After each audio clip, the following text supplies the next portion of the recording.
કચ્છ એક એવી ધરતી જેની ભૂગોળ જેટલી કઠોર છે એનો ઇતિહાસ એનાથી પણ વધારે મજબૂત છે. પ્રાચીન સંસ્કૃતિના ખંડેરોથી લઈને આધુનિક સમયની આપત્તિઓનો સામનો કરવાની એની ગાથા.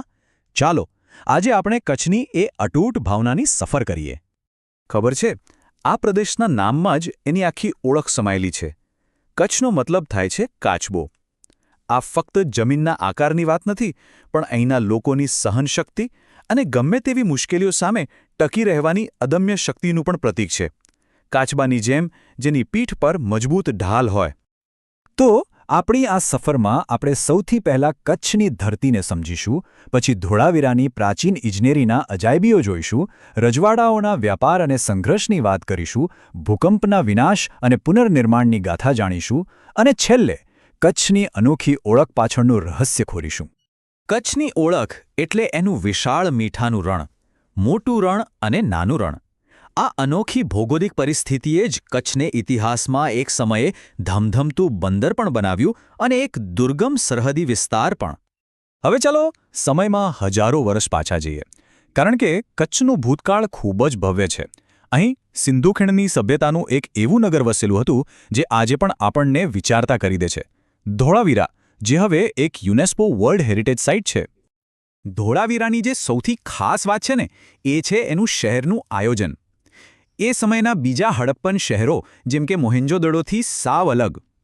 આખું શહેર 3 ભાગમાં વહેંચાયેલું હતું. શાસકો માટે સૌથી ઊંચો ગઢ, પછી અધિકારીઓ માટે મધ્યમ નગર અને સામાન્ય લોકો માટે નીચલું નગર. શું જબરદસ્ત પ્લાનિંગ હશે નહીં? અને એમની એન્જિનિયરિંગ કુશળતા તો જુઓ, અકલ્પનીય હતી. વિચાર તો કરો, હજારો વર્ષો પહેલાં પાણીની તંગીવાળા વિસ્તારમાં એમણે વરસાદના પાણીને બચાવવા માટે વિશાળ જળાશયોની એક આખી સિસ્ટમ બનાવી હતી. અને પેલું ધોળાવીરા સાઇનબોર્ડ, 10 મોટા અક્ષરોવાળું, જેનું રહસ્ય આજે પણ કોઈ ઉકેલી શક્યું નથી. સારું, તો પ્રાચીન યુગમાંથી આગળ વધીને હવે આપણે આવીએ છીએ મધ્યયુગમાં. આ એ સમય હતો જ્યારે જાડેજા રાજપૂત વંશનો ઉદય થયો, જેમણે સદીઓ સુધી શાસન કર્યું અને આધુનિક કચ્છનો પાયો નાખ્યો. આ જાડેજા શાસનની શરૂઆત થઈ 10મી-11મી સદીમાં, જ્યારે સિંધથી સમા રાજપૂતો અહીં આવ્યા. પછી સદીઓ બાદ 16મી સદીમાં રા ખેંગારજી પહેલાએ ભુજ શહેર વસાવ્યું અને એને પોતાની રાજધાની બનાવી. અને છેવટે 1819માં બ્રિટિશરો સાથે સંધિ થઈ અને કચ્છ એક રજવાડું બન્યું. ભલે મુગલો જેવી મોટી સત્તાઓ સાથે સંઘર્ષ ચાલતો રહ્યો, પણ કચ્છના શાસકો એમની સૌથી મોટી તાકાતને બરાબર ઓળખતા હતા. એમનો દરિયા કિનારો. માંડવી જેવા બંદરો પૂર્વ આફ્રિકા અને પશ્ચિમ એશિયા સાથેના વેપારથી એટલા ધમધમતા હતા કે કચ્છ એક સમૃદ્ધ રાજ્ય બની ગયું. અને હવે આપણે વાત કરીશું કચ્છના તાજેતરના ઇતિહાસના સૌથી મોટા અને સૌથી વિનાશક પડકારની, 2001નો ભૂકંપ. આ એક એવી ઘટના છે જેણે કચ્છની સહનશીલતાની કસોટી કરી. 6.9 26 જાન્યુઆરી 2001. આ માત્ર એક આંકડો નથી. આ એ ભૂકંપની તીવ્રતા છે જેણે થોડી જ ક્ષણોમાં આખા કચ્છને હચમચાવી નાખ્યું અને બધું જ બદલી નાખ્યું. અહીં આપણે 2 અલગ અલગ ચિત્રો જોઈ શકીએ છીએ. એક તરફ ભયંકર વિનાશ હતો. ભુજ, અંજાર, ભચાઉ જેવા શહેરો કાટમાળમાં ફેરવાઈ ગયા હતા. પણ એ જ રાખમાંથી એક નવું કચ્છ ઊભું થયું. દુનિયાભરમાંથી મદદ આવી, સરકારે નવી ઔદ્યોગિક નીતિઓ બનાવી અને કંડલા અને મુન્દ્રા જેવા બંદરો દેશના સૌથી મોટા ઔદ્યોગિક પોર્ટ તરીકે વિકસ્યા. આ એક આર્થિક પરિવર્તન હતું.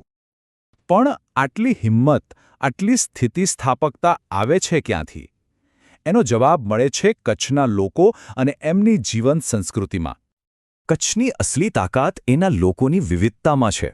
અહીં માલધારીઓના હાથનું જાદુઈ ભરતકામ છે, તો કારીગરોની સદીઓ જૂની બાંધણી અને અજરક પ્રિન્ટિંગની કળા છે. વેપારીઓની કુશળતા છે.